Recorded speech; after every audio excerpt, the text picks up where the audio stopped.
So good morning, everyone. So I'm Jean-Michel Dumas from Safe Cluster, and I will be today the presenter, the manager of this webinar, which is organized by Seren4 on the call DRS02 from Horizon 2020 security. So we'll talk about today we will talk about the DRS2 call, which is on technology for first responders, with a specific focus on subtopic 3, on methods and guidelines for pre-hospital life and support and triage. We will be with Gilles Dussert from the Gare Fire Service National Field Hospital Unit in France, and also with Luca Leonardi and Raquel Branca-Leoni from NoFear Project, which is a pan-European network on medical services. At the end of this webinar, we will have a question and answer session moderated by Armand Hatchef from CEA, with the participation of Philippe Quevilleur from the European Commission. So let's start for the webinar. As you know, the call on disaster resilience talk about the specific challenge related to the disasters, from natural disaster to man-made disaster, is covering the whole spectrum of the disaster and resilience. The calls talk about the consideration of one or more disasters, of all the climate-related weather events, and large crime or industrial disasters. From 2018 to 2020, there is several calls on disaster resilience. Then we will focus today on the technology for responders. And in technology for responders call, there is one subtopic, which is subtopic 3, on triage in the field and management of the rescue service in the pre-hospital. Some characteristic of the Horizon 2020 Secure Society call that you know, focus on mission-oriented, multidisciplinary projects, societal dimension, and end users in the project with needs to involve at least 3 organizations of end users, in the proposal.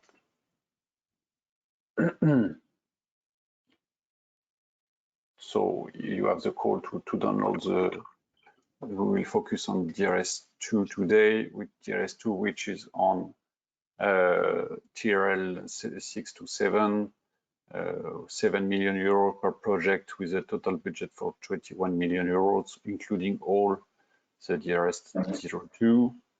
I talk about the need to have 3 first responders organizations from 3 different agencies from 3 different countries, and the deadlines at the end of August, and a specific challenge on disaster resilience. So there is few lines on the scope of the subtopic 3, the development of innovative tools, methodologies for European pre-hospital guidelines for first responders or medical service, fire service, police, hospital trauma teams, for faster, effective evaluations, numerous seriously injured casualties in disasters or emergency situations. So the impact is on the novel tools, technologies, and also guidelines and methods for supporting these operations.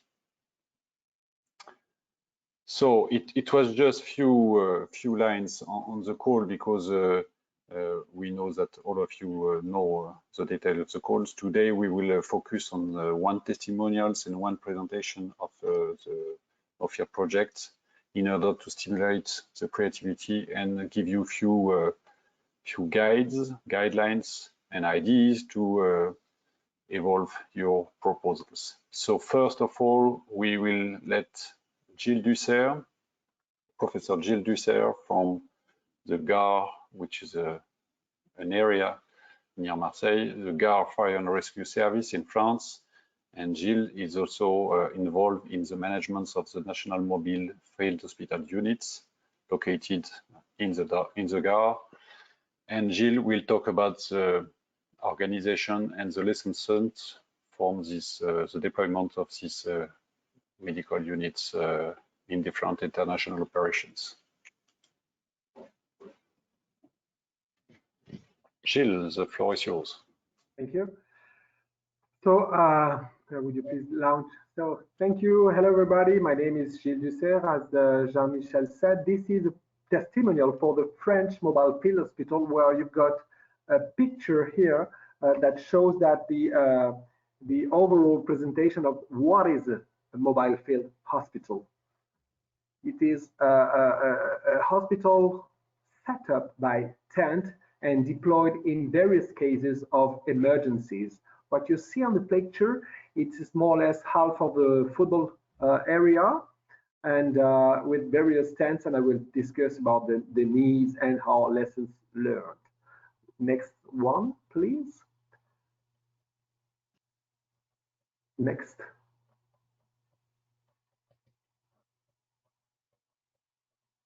Next. Just 1 second. Yes, no problem. I can speak a lot of time with this picture.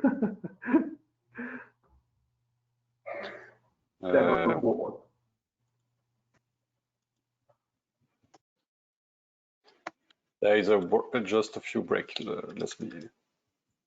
No problem. On the right, you can see some suitcases, let's say like this, where all the materials, all the pills, all the disposals, all the materials are taken in consideration on the right of the picture. On the right of the picture, you see all the tracks that are there for deployment. One track is the command and control track. On the tents, you can see that all the tents are more or less organized around one central node. What is the central node? The central node is the operating block node and the sterilization unit block. The long tent on the right is the ward, the service, the ward, where all the patients after the operating block are located.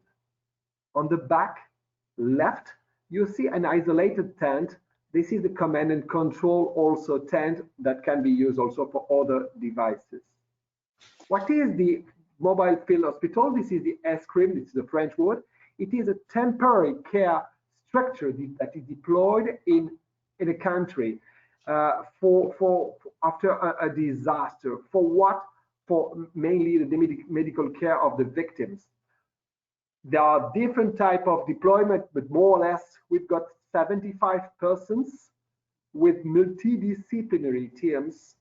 It is 1,000 square meters of tents. It is aerial transportable and totally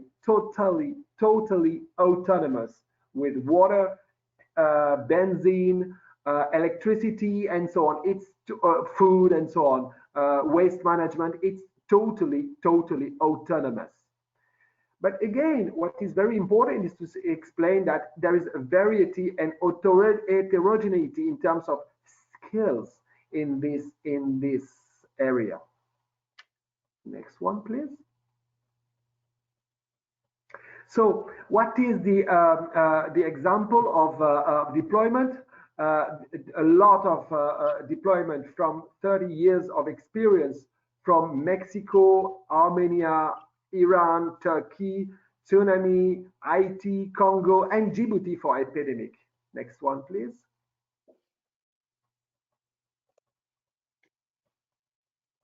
So this picture and what I will explain is also very interesting, that we are deployed in various conditions, in conditions of the surgery, as I showed previously, but also for the deployment or in case of civil war, where we have to treat a lot of patients, a lot of different type of patients with different needs. But what is the description of the light version? It is an emergency reception service, a sterilization unit, an operating block, an intensive care unit, imagery service with X-ray, pharmacy storage with a lab, a biology lab for sampling, and conventional hospital beds. We are also, and it's very important, take care about mothers, children, in a dedicated area for their needs. Next one, please.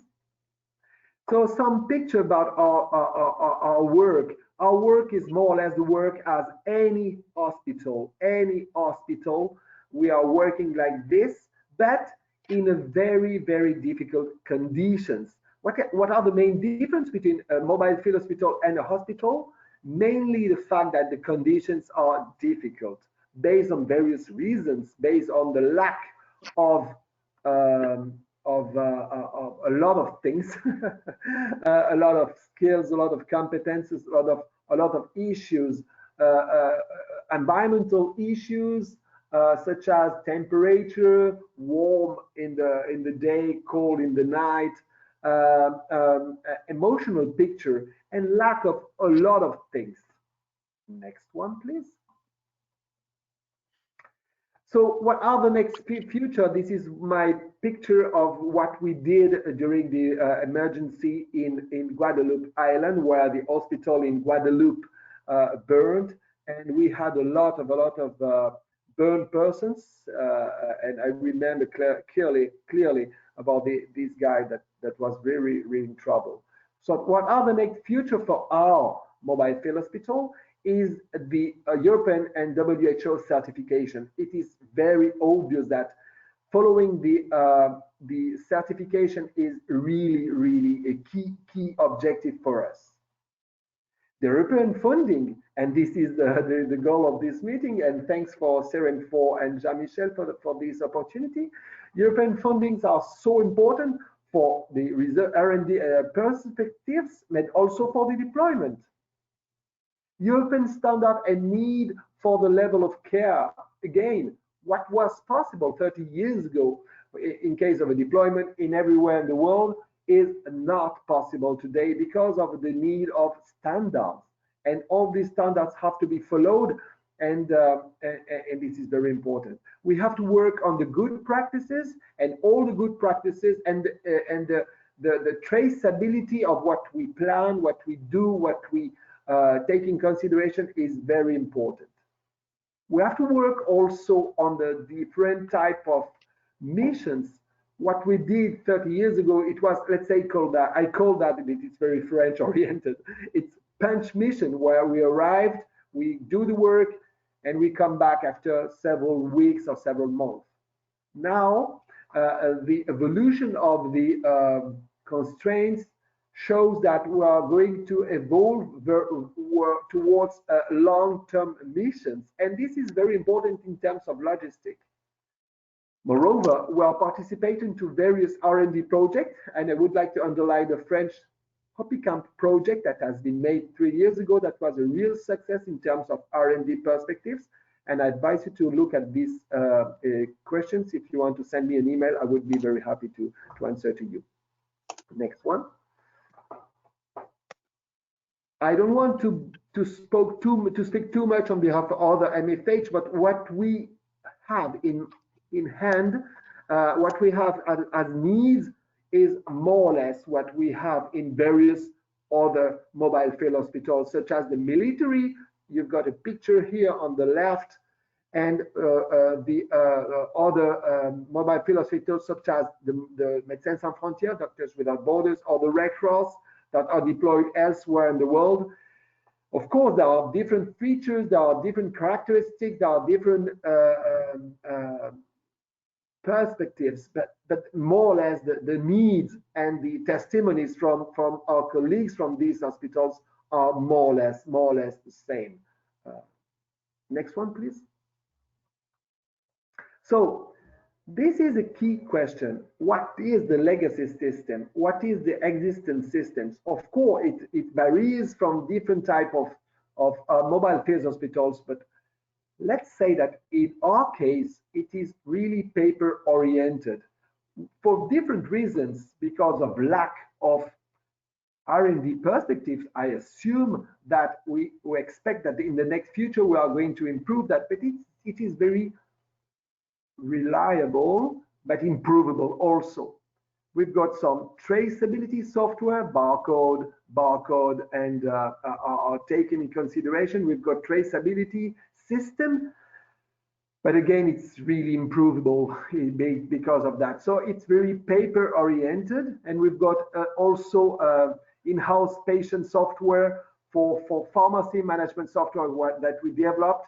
But there is a clear need of interoperability between the different software and interoperability problems with other mobile field hospitals and interoperability issues with other authorities such as embassies, such as the ERCC, such as a lot of things that needs to be improved in the next future.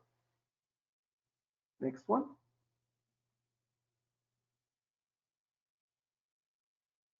So I like this picture. This is what we have in hand at the entrance wall today. It shows that it's simple, reliable, efficient, yes, but clearly improvable at the moment.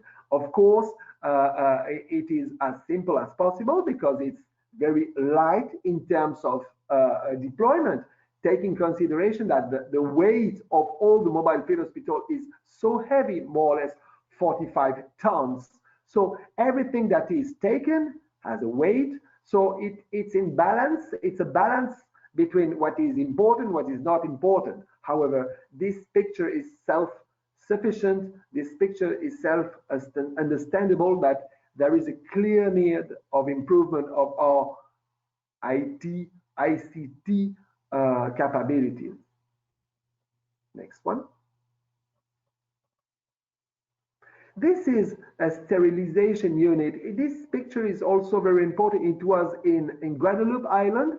This is very important to explain that this type of sterilization unit is very robust, simple. It only shows that this type of devices shows that we are completely autonomous. Next one. We are completely autonomous, but we are also in line in front of very important surgeries, operation at the operating block. So there is a clear, not inconsistencies, but a clear challenge to work in a high level of surgery with a limited number of devices. Next one, please. I don't want to show you too much this type of picture. Again, we are dealing with different type of families, different type of children with high level of care, high level of needs, high level of devices with a limited weight of things. Next one, please. And this is really important to see. In this picture, you can see a lot of things. This is echography. This is a very simple system, very easy to use, where the head of the medical unit, this is very important, I say something to Jean-Michel Dumas, the head of the medical unit is able to do everything.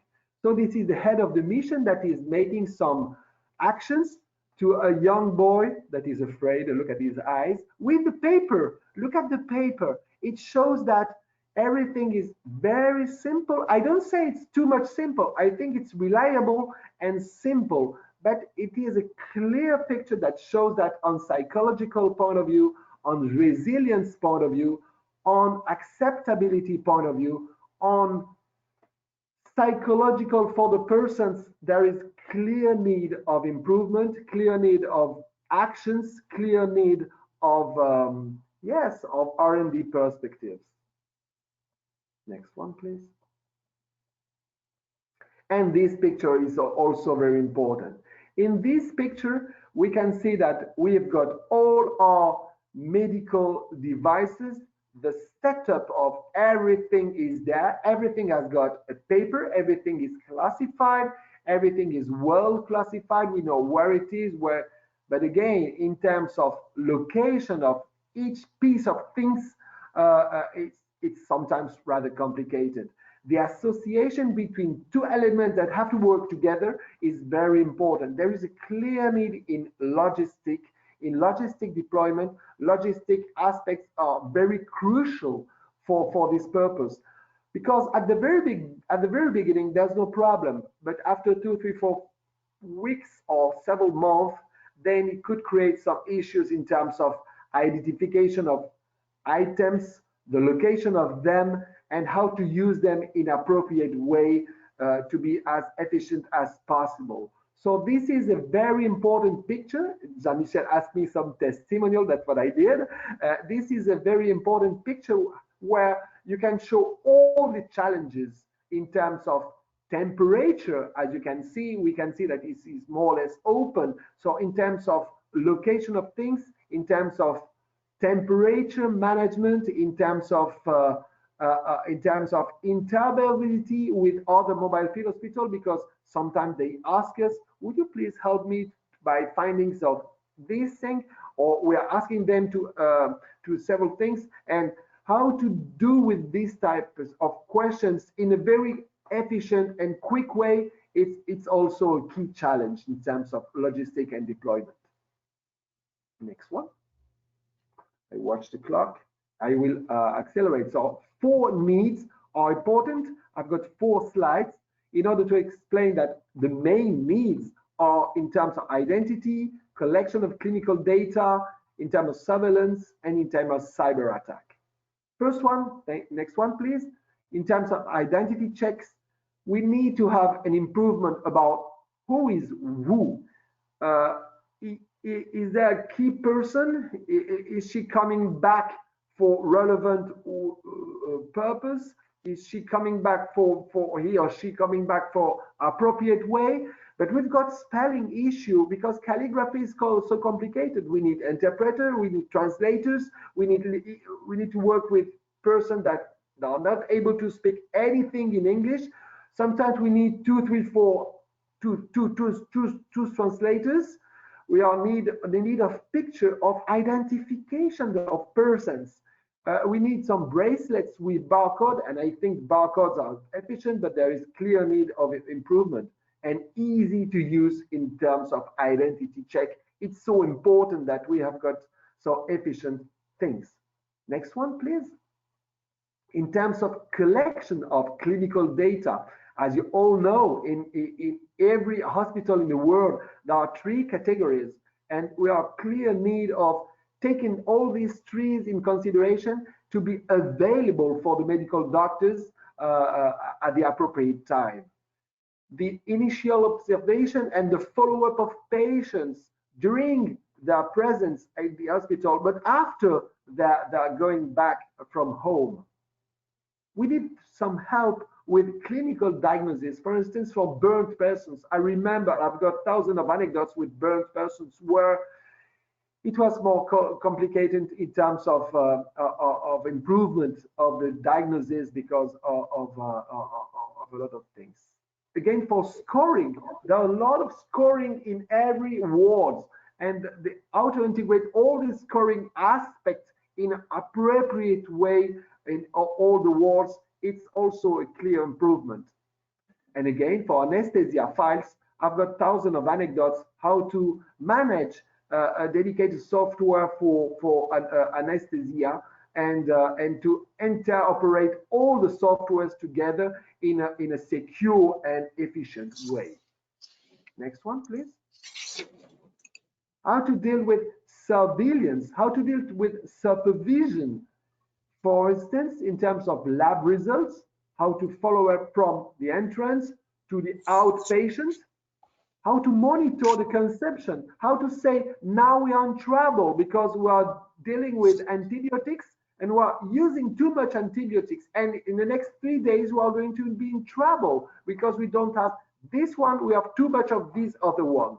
So how to manage, how to deal with appropriate software that anticipate a lack of pills, collective treatment in progress for all the patients, exit prescriptions, how to be sure that the person are going back in 2 weeks to take care about their arms or their legs that has been broken, how to be sure that they are going back, how to be sure that they are taking their pills during 1 week, how to be sure that this is the appropriate person that is coming back and not his brother or cousin. It's so complicated. Treatment protocols, how to be sure that the treatment protocol is in phase with all the habits, all the cultural aspects in different countries, taking consideration male and female is so important that the treatment protocol has to deal with ethical issues. Next one, please. And one of the biggest issues that didn't exist 30 years ago is the fear of cyber attack. Of course, we are here to help the country. So we consider that we are not more or less a target because of the fact that we are here in, let's say, positive point of view, positive way of feeling, positive. However, we could have cyber attack, and there are a lot of examples of cyber attack on hospitals, and maybe in the next future for cyber attack on mobile field hospital. How can we be resilient in terms of response, reporting, threat, and assessment? How we can develop a method that could be sufficiently agile for responding, for reporting, for assessment of every breaches of our IT devices in the next future. Next one, and I think it's more or less the end. So through this testimony of what we were, what we did during these 30 years, I wanted to explain what we did in collaboration in this very specific mobile field hospital that is co-managed by the Guard department and USSA SET. This is another structure, but I want to explain that this is a co-shared mobile field hospital, and this collaboration between two entities from the Minister of Interior in France is a clear success because of this collaboration between two, let's say, different organizations, and this is clear success. So I want to involve my colleagues from the USSA SET that are clearly really important in this management. So that's all from my side. I want to thank you, everybody, and I'm available for any questions.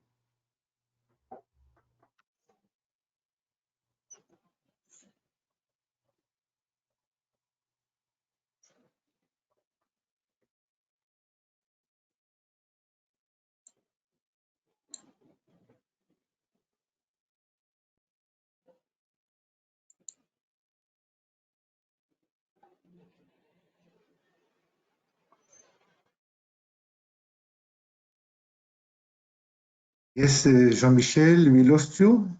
Hello? Sorry, my mic was off. So thank you a lot, Gilles, for okay, sorry, Jean-Michel. Please, could you ask your question as soon as they come to mind so I can group them together? Yes, so just I would like to thank Gilles for this very interesting presentation. A lot of details, very interesting details that will be support the preparation of the proposal for this call.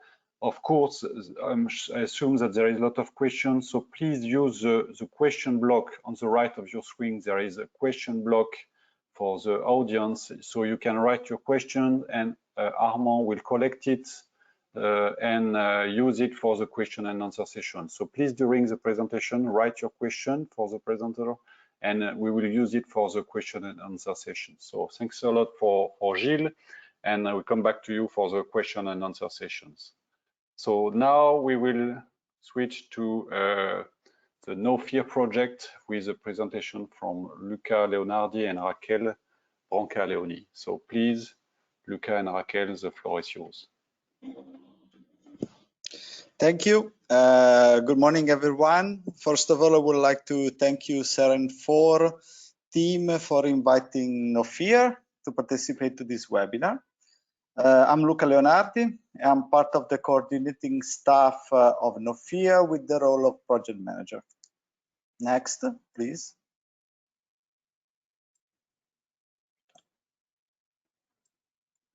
No Fear is a 5-year project that responds to the Horizon 2020 Secure Society 2017 call topic on European networks of practitioners and other participants in the field of security and medical emergency team. In this slide, you can see all our partners. Next, please.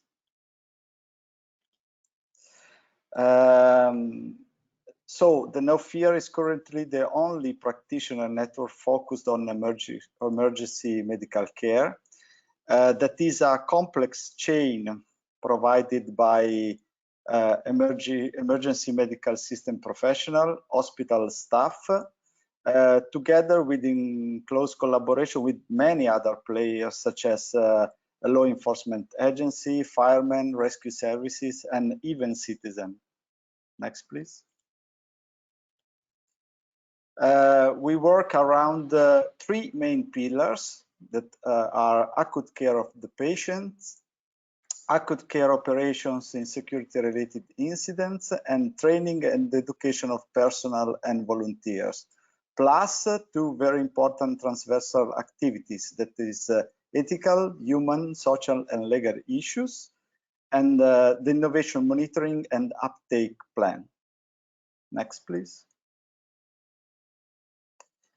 So we are building up two big networks. The first is the practitioners and policy makers network, and the other is the suppliers and academia network. No Fear, as you see from the slide, is built as a bridge between these two networks. Next, please.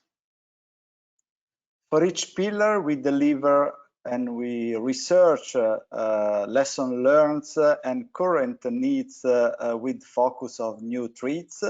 And for example, this is the case of COVID-19.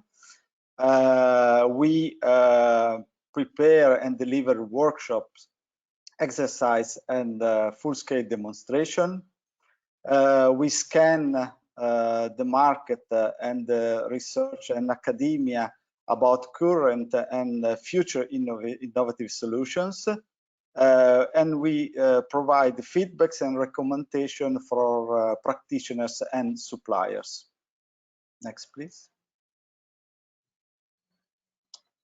About the DRS02 call, No Fear can help a lot because we have a full repository of lesson learned and identified by our networks of practitioners.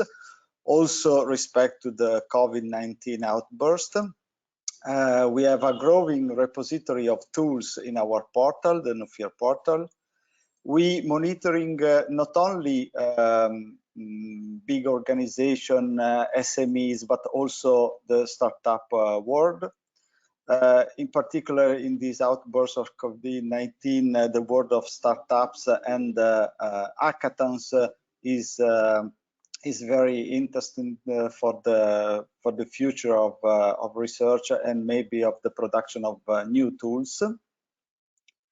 We have delivered also a COVID-19 resource center on our portal, and thanks to webinar, we exchange good practices with not only our practitioners but also practitioners coming from all over the world out of our consortium. Next, please. CRIMIDIM is the research center that manage the No Fear project. We are a World Health Organization collaborating center. We have a whole team of experienced medical practitioners in the field of emergency, disaster, and humanitarian medicine, and for sure also everyday practices in hospital. It is a research center in the field of emergency, disaster, and humanitarian medicine. It's also a training center for medicine education for medical and nursing students, also with digital tools. And we run a master course in disaster medicine, EMDM, organizing every year a full-scale demonstration simulation. And now, thank you again, and I pass the floor to my colleague Rachele. Hi everybody, this is Rachele Brancaleoni, and I'm the leader of Work Package 3 that is dealing with acute care of the patient, one of the 3 pillars. Here, series of pictures that we took during our last demonstration, the first demonstration of the No Fear project that was in Rome in November 2019. So if we start from the left side, you can see a tool that is a small adhesive wireless monitor that can be applied to the chest or to the wrist and provides a high level of monitorage of the patient. In our opinion, also the watch version can be used also for first responder to monitor their vital signs. On the bottom of the slide, you can see a stretcher that can be carried by 2 persons using the carrier vest. And on the right of the slide, you can see a small ventilator that is ruggedized and comes from the military experience. So, and this is used especially in the emergency settings on the pre-hospital phase. Basically, what we have done is to build up a demonstration with the pre-hospital and the hospital phase. So you can see on the top of the slide a picture with the transport of the patient. It was a big effort. We demonstrated in total 15 tools from 9 providers from all over the Europe and associated countries.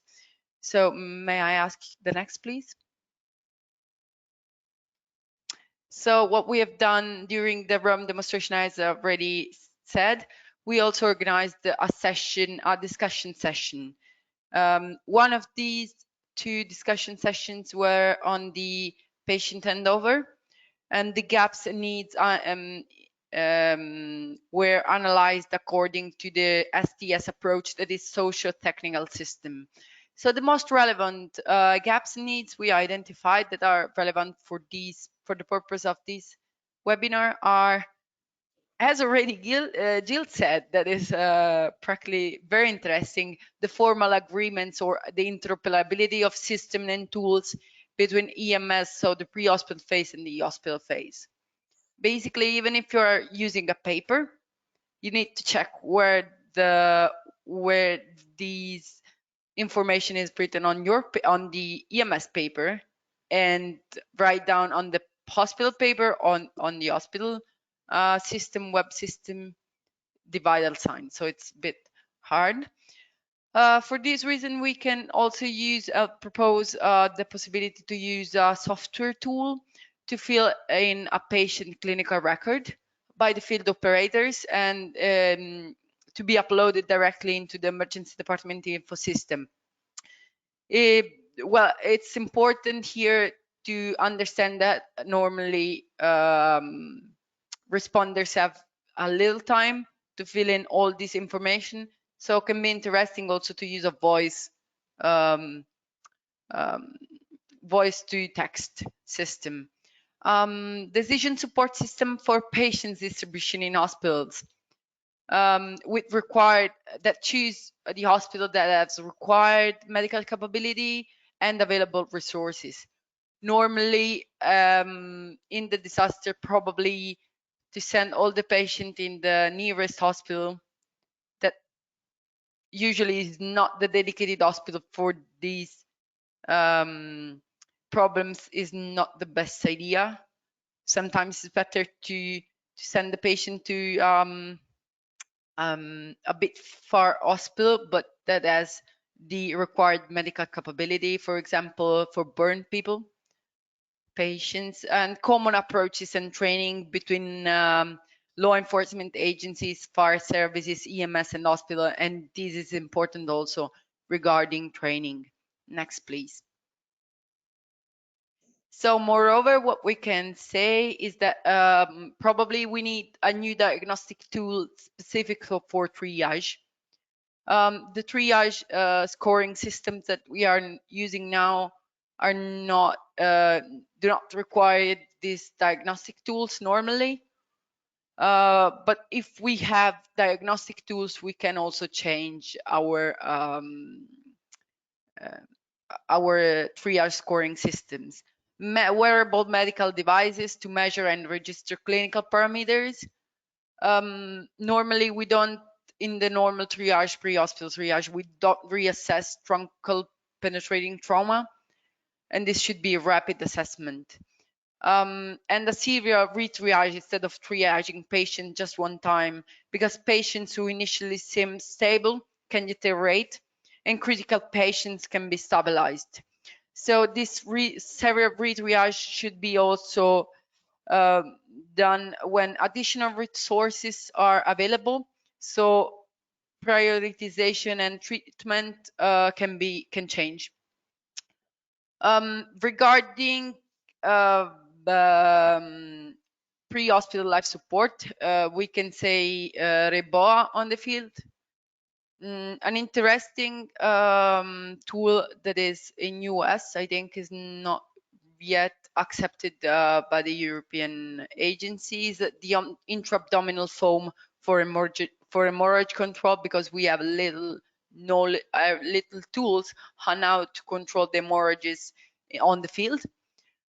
Cooling the patient in cardiac arrest, because this can be interesting. There are some researchers that are saying that is a good option.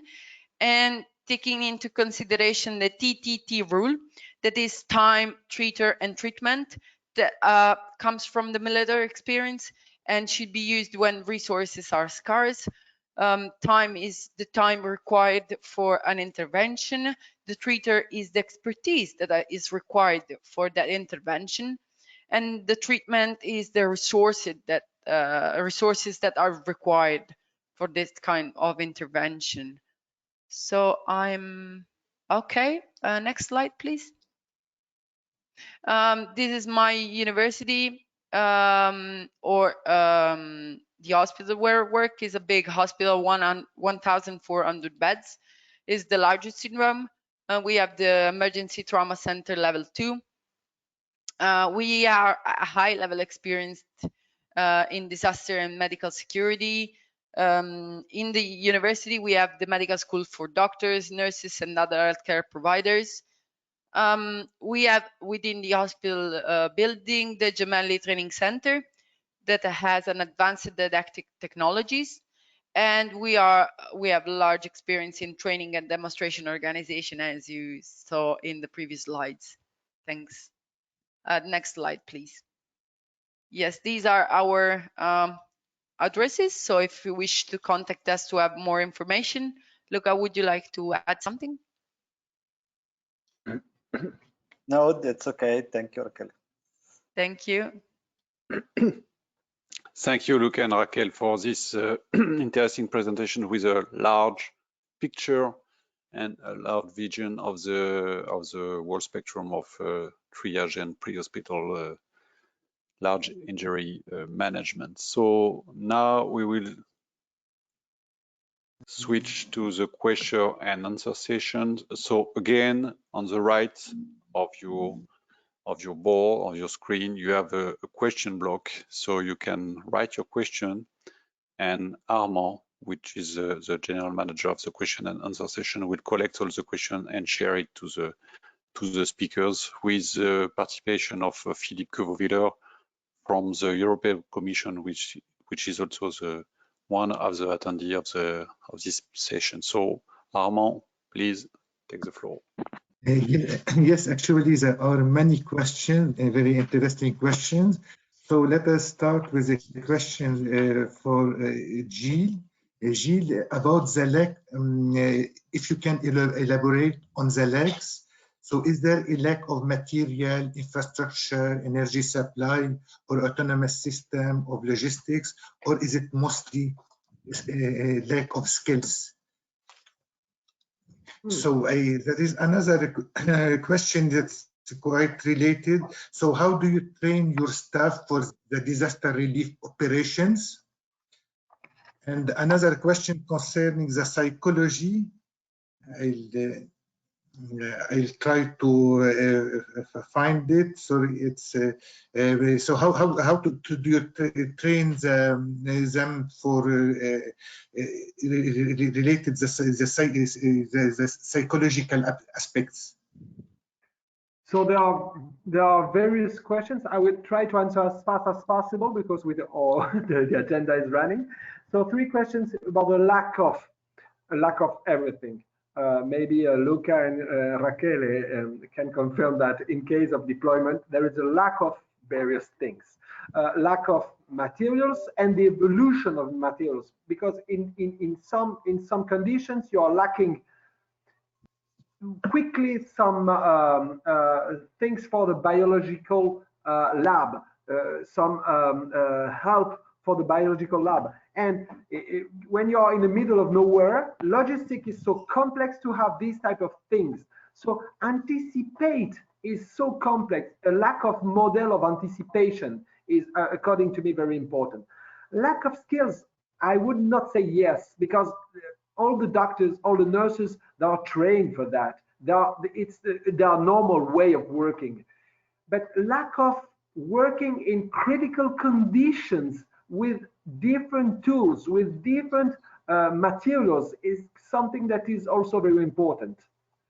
Second question, psychological aspect. I've got thousands of anecdotes. Strong guys, strong doctors, strong nurses, they are maybe very strong at the very beginning, but after 1 month, sometimes they are so tired that it could create some psychological effect. And we have to train about that, taking in consideration. I want to explain that we have to take in consideration the psychological aspect of the population. Of course, it's obvious, don't spend too much time on that. But also in the next future, we have to take care about the psychological effects of our teams, because they are so affected with what they see. And young people or old persons, there are different behaviors in different situations, and we need a clear improvement of psychological tests and psychological treatments, because we are not psychologists. And the lack of this psychological inclusion of things in the process, I think it's something very important. Last but not least, concerning training, according to me, the 3D and virtual reality aspects are very important. The deployment of the EMT Italian, I know the Italian mobile field hospital very well. That is more or less the same of the French one. And the deployment of it is so difficult, so long, so costly, so complex that you cannot test everything. However, if you deploy on virtual reality, you can test a lot of things in virtual reality. And I fully confident that in the next case, in the next days, sorry, the next years, virtual reality, haptic system, augmented reality can help a lot in organizational point of view, not in the medical point of view. They've got their skills. You cannot train with virtual reality too much, but organizational aspect can be improved by virtual reality deployment. Okay. So thank you, Gilles. So I have a question to Rachel and Luca. So how the European countries are prepared to deal with such hospitals, and with which triage systems are you using in Italy now?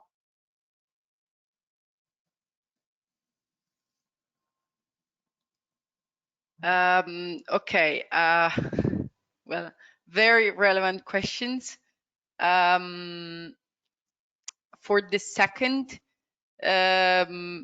because I'm sorry, I cannot remember the first one, but we will get back to it. Well, the Italian emergency system, the Italian medical system is the national health system is regional, so it's not national. We have different kind of triage system in use, but normally we use the START triage, so the simple and rapid triage. So it's that is the one who is starting with is the victim walking or not walking? Sorry, could you please repeat the first question? Sorry, Armand. Yes, how the European countries are prepared to deal with such hospitals? So it's more general question. So deal with hospitals that are field hospitals, I think. Yes. Yes. Yeah. Yes. Okay. So well, it's a national base again. So it's normally, as far as I know, we are really really interested, and we are trying to get involved in the organization of activities together with these field hospitals and together with other organizations. Clearly, it's important from our side and also from a project side, clearly, to enhance this collaboration in order to also understand what are the roles and the responsibility of each of us and how we can improve this interoperability also in during emergencies, because sometimes it's really hard to apply in the emergency what you don't do normally in your normal activities. So I don't know if there is something that Luca would like to add.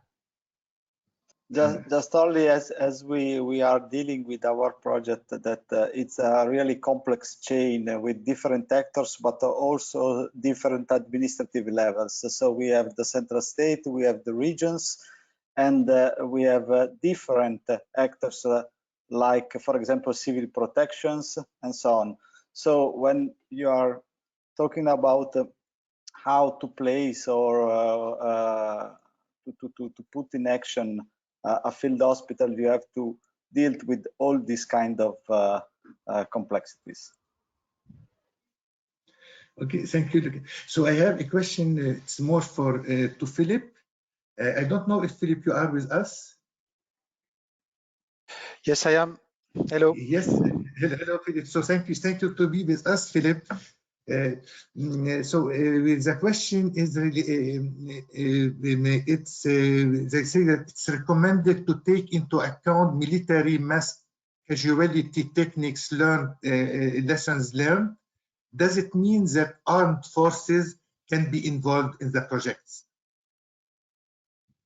There is absolutely no problem to involve military partners. We are clearly highlighting the dual use applications of DRS topics. So there is nothing which hampers this to be done.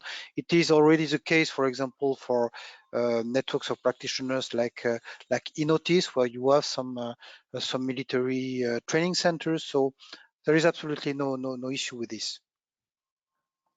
Okay, thank you, Philip.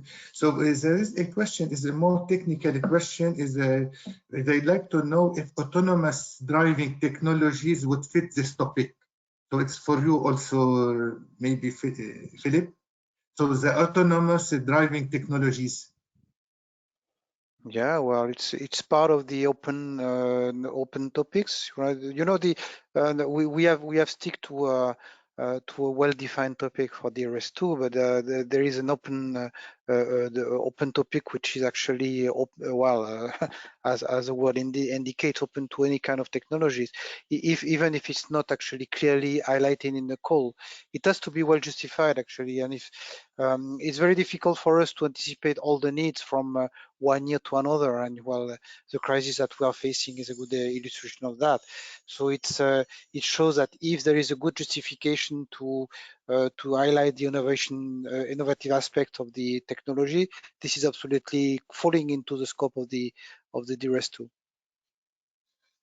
Maybe we can add that Gilles highlights the fact that the logistic is very important issue for the field hospital, and if there is a justification of the needs to use automatic driving system for supporting the logistic in the field, maybe it could be one point. Yeah, of course, yeah. Okay. Yes. So, and there is a question concerning the ethics. So, how will be Actually, in some countries, the ethic committees were not in favor of triage during the current coronavirus outbreak. So how will this be considered in a civil disaster situation? So it's a quite difficult question.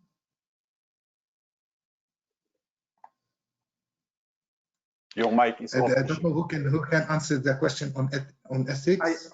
I let my colleagues answer first because it's very relevant but difficult question.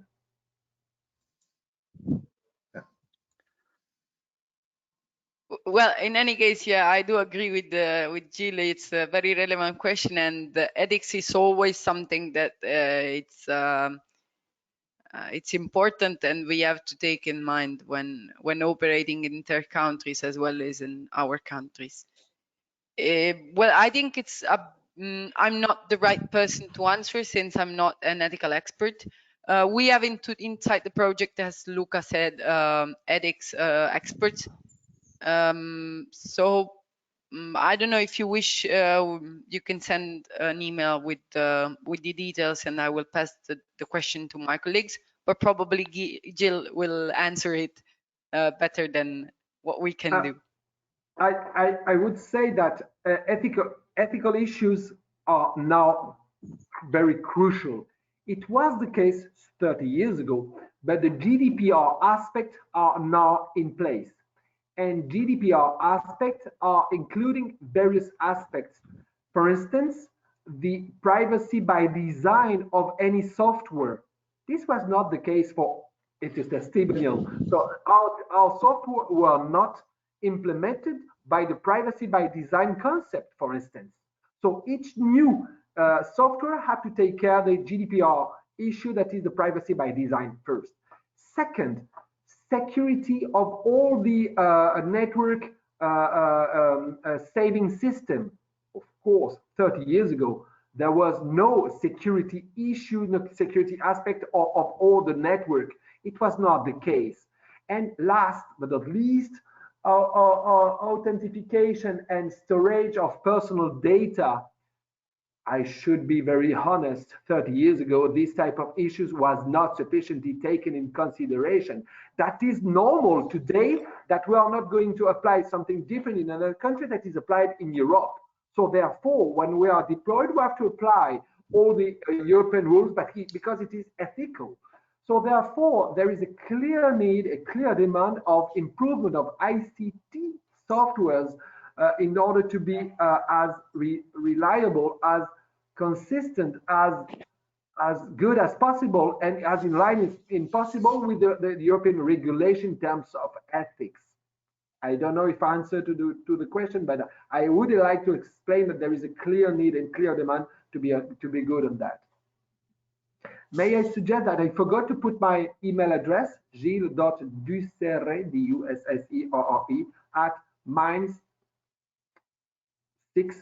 I don't know the dash, ALES.com. Okay, thank you, Gilles. So we communicate your email address. Thank you very much for this. Yes, so there is a question related for Philip. So is the call focused mainly on field hospitals? Sorry, could you repeat that again? Is the call focused mainly on field hospitals? Absolutely not. No, there is nothing which says that. I completely agree with that. It is only an example. Yeah, it's only an example. Yeah.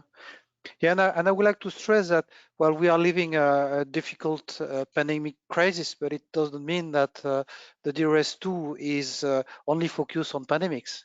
Because I've got this kind of question. Well, we have to be extremely clear. We are dealing here about technologies, methodologies for any kind of.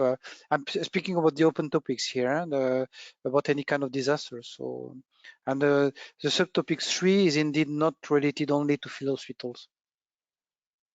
May I continue to this point, if I have the opportunity to explain that there's a clear demand on normal hospital.